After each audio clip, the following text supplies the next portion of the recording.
You're on the floor surrounded by parts. 42 screws, 11 wooden panels, a single sheet of paper with no words on it at all. Just a small cartoon man holding a screwdriver, looking mildly concerned. Everyone who has ever assembled a piece of IKEA furniture has had this exact moment, squinting at a diagram trying to figure out whether that arrow means push or this is where it goes wrong. The common explanation is that this is a design choice. Clean, minimalist, very Scandinavian. IKEA likes simple lines, so naturally its instructions are simple too. That explanation is comfortable. It's also incomplete, and the company's own marketing history proves it. Start with the assembly manual itself.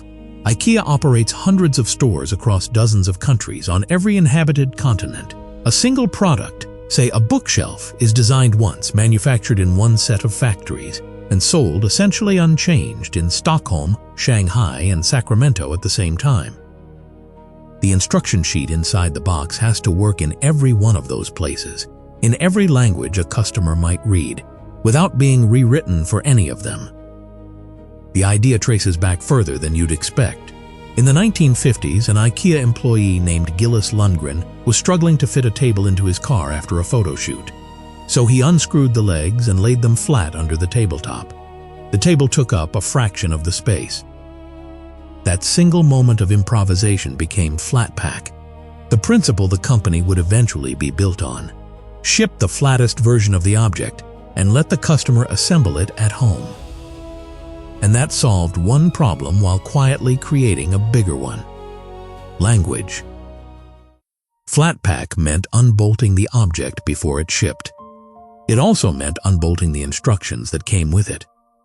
If the customer does the final assembly, someone has to tell them how, and IKEA is telling that to a customer in nearly every country on Earth, from the same production line. A written manual means a separate version per market, translated, proofread, legally reviewed, printed, and reprinted every time a product or a safety standard changes. Multiply that across dozens of markets, and even a single redesigned shelf bracket turns into dozens of separate documents that all have to be right at the same time in languages that don't share an alphabet. A manual made of pictures needs none of that. One drawing works in Warsaw and Osaka on the same day, and nobody has to ask which language goes inside the box. That's the mechanism. Pictures don't need translation. A company selling one product in dozens of markets at once has a direct incentive to avoid needing it, which would be a tidy story on its own, except it runs straight into a fact that doesn't fit. IKEA has spent decades pouring enormous resources into translating and localizing something else entirely. If you like discovering the hidden financial stories behind everyday things, there's a lot more coming.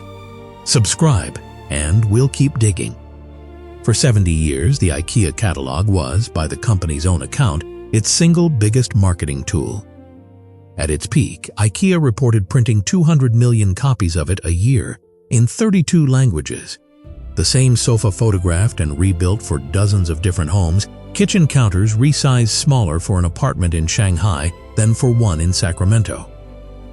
That catalog alone was consuming roughly 70% of the company's entire annual marketing budget.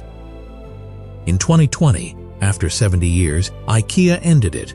Not because the localization stopped working, but because customers had largely moved to shopping online instead of flipping through a mailed book. So now there's a real contradiction sitting inside the same company. The Catalogue, 200 million copies a year in 32 languages, at a cost so large it swallowed most of the marketing budget. The instruction manual, 0 languages, 1 version, unchanged everywhere. Same company, same global footprint. 2 completely opposite decisions about the value of speaking to a customer in their own language and their own context. Why would a company that will spend a fortune localizing a catalog refuse to spend a cent localizing the one document a customer actually needs to use the thing they bought? The answer sits in what each document is actually for. The catalog's job happens before the sale. Its entire purpose is persuasion.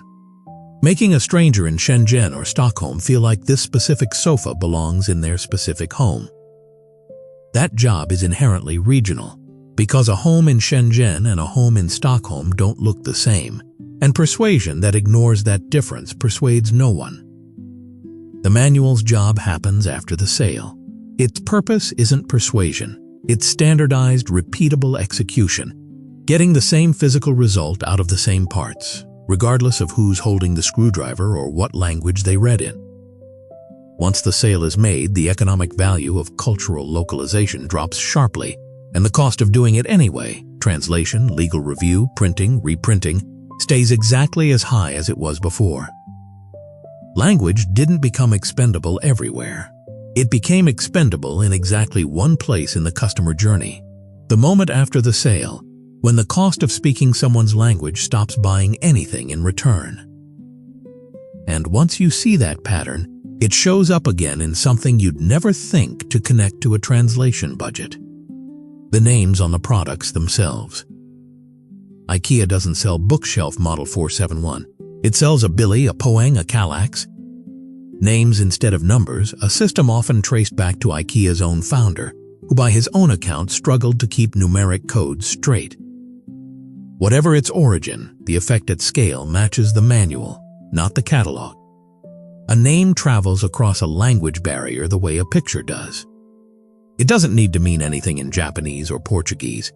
It just needs to be consistent, everywhere, at the exact moment. Consistency, not cultural resonance, is what the business actually needs. A shopper in Osaka and a shopper in Warsaw can both walk up to a staff member, point at a listing, and say Catalogues and be understood. The same word doing the same job it does in Sweden, without a translator anywhere in the chain. Multiply that by tens of thousands of products, and a naming system that never needs translating starts to look less like branding and more like the same cost avoidance logic wearing a friendlier name. None of this is IKEA publicly stating, "We calculated exactly where localization stops paying for itself." That specific sentence doesn't appear in a shareholder letter, and treating it as a confirmed, quoted strategy would overstate what's actually on the record. But look at where the money and the silence both land. 200 million catalog copies a year, rebuilt scene by scene for dozens of markets, right up until the moment of purchase. Then, the instant the box is in the customer's hands, every version of every language disappears at once, replaced by a drawing that costs the same to print no matter which country it ships to. Global companies don't localize everything. They localize what changes behavior, and standardize what doesn't. You thought the instructions were badly written. They're not written at all. And the same company that left out every word spent 70 years, and most of its marketing budget, making sure the page before it said exactly the right thing, in exactly the right language, to exactly the right person. The cartoon man with the screwdriver isn't proof IKEA doesn't care about speaking your language. He's a reminder of the precise moment when language stopped being necessary, and standardization became the better business decision. There's more beneath every business than you see. This is the business beneath. Subscribe to uncover what's next.